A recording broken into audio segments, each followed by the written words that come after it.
everybody, welcome to the third meeting of translation course. In this meeting, you will study about translation and definition. As you read, Catford says that translation is the replacement of textual material in one language or source language by equivalent textual material in another language or target language. Atau dalam bahasa Indonesia, penerjemahan menurut Catford adalah penggantian materi tekstual dari suatu bahasa atau bahasa sumber dengan materi tekstual yang setara dalam bahasa lainnya atau bahasa sasarannya. According to Savary, translation is what possible by an equivalence of thought that lies in its different verbal expressions. Menurut Savary, penerjemahan adalah apa yang mungkin dengan kesetaraan pemikiran yang terletak pada ekspresi verbal yang berbeda. Menurut Maguire, penerjemahan adalah mengubah teks bahasa sumber ke dalam bahasa asing untuk memastikan makna permukaan dari keduanya akan hampir serupa dan struktur bahasa sumber akan dipertahankan sedekat mungkin, tapi tidak terlalu dekat. Sehingga struktur bahasa sasaran akan benar-benar terdistorsi. Sedangkan menurut Newmark, penerjemahan merupakan suatu sifat yang terdiri dari upaya untuk mengganti pesan dan atau pernyataan tertulis dalam suatu bahasa dengan pesan dan atau pernyataan yang sama dalam bahasa lain.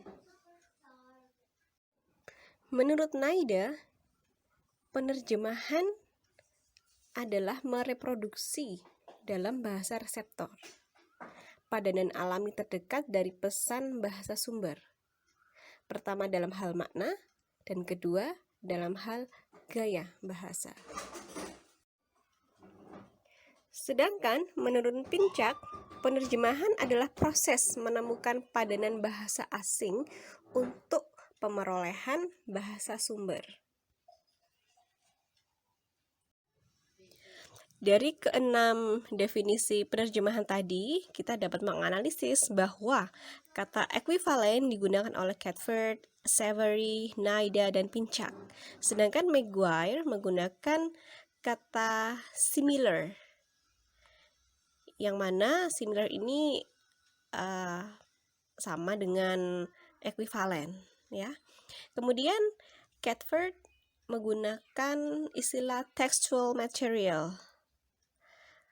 Kalau Maguire menggunakan SL text, Pinchak menggunakan written message, Naida menggunakan SL message, yang mana semuanya itu sinonim, ya. Sinonim mengindikasi makna yang harus diganti ke dalam TL. Kemudian Catford menggunakan kata replacement, sedangkan Naida menggunakan kata reproducing. Di mana kata replacement dan reproducing ini sama, ya, maknanya sama. Sehingga Newmark menggunakan kata replace juga. Dari analisis tadi dapat kita temukan ada 3 elemen dalam penerjemahan. Yang pertama adalah equivalence atau kesetaraan, yang kedua SL text atau teks bahasa sumber, dan replacement atau penggantian.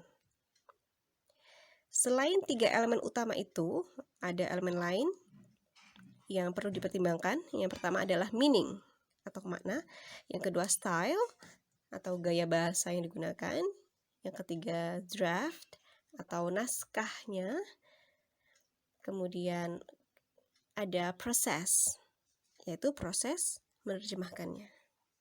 Translation equivalence atau padanan penerjemahan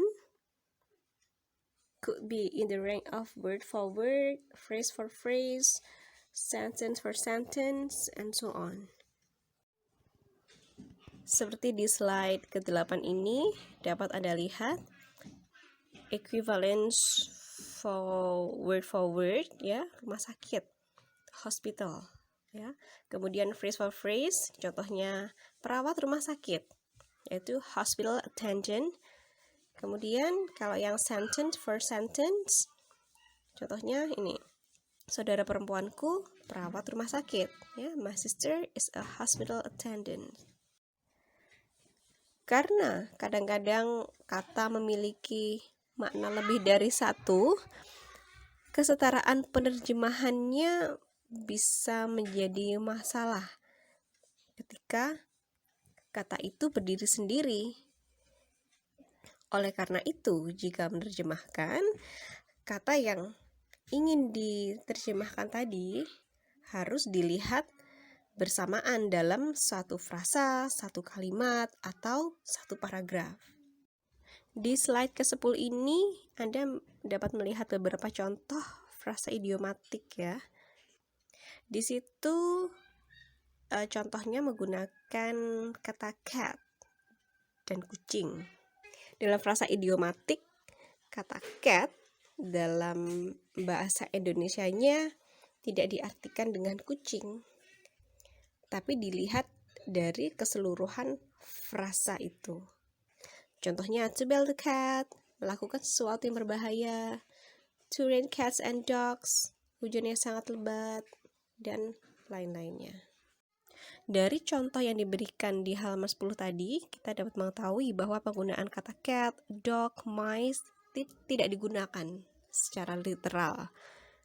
Sehingga kesetaraan dalam bahasa Indonesianya, yaitu kucing, anjing, tikus, itu tidak mewakili pesan yang dimaksud dalam bahasa sumber. Ini berarti ada kesetaraan yang tidak penuh melalui penerjemahan jika kata yang diterjemahkan hanya per kata saja, tidak memperhatikan makna yang terkandung jika kata-kata tadi itu dalam suatu kesatuan frasa, klausa, atau kalimat. Secara teknis banyak ditemukan juga pada seni puisi ya, yang secara teknis sangat susah untuk diterjemahkan, atau bahkan ada yang tidak bisa diterjemahkan secara teknis. Karena dalam proses penerjemahan bisa jadi elemen linguistik dasar yang digunakan di bahasa sumber itu tidak digunakan sama sekali, dibuang. Tapi penerjemahannya menggunakan penyesuaian yang menggunakan elemen leksikal atau elemen gramatikal. Di pertemuan-pertemuan selanjutnya kita akan bahas mengenai elemen leksikal dan gramatikal ini. Dari 6 definisi yang sudah kita bahas, kita dapat menyimpulkan bahwa penerjemahan adalah proses mengganti atau mereproduksi atau memindah teks atau materi atau konsep tertulis dalam bahasa sumber ke dalam padanan bahasa sasaran sedemikian rupa dengan mempertahankan makna dan gayanya. That's all the material of the third meeting. Thank you, and don't forget to do the assignment, and see you in the next video. Bye.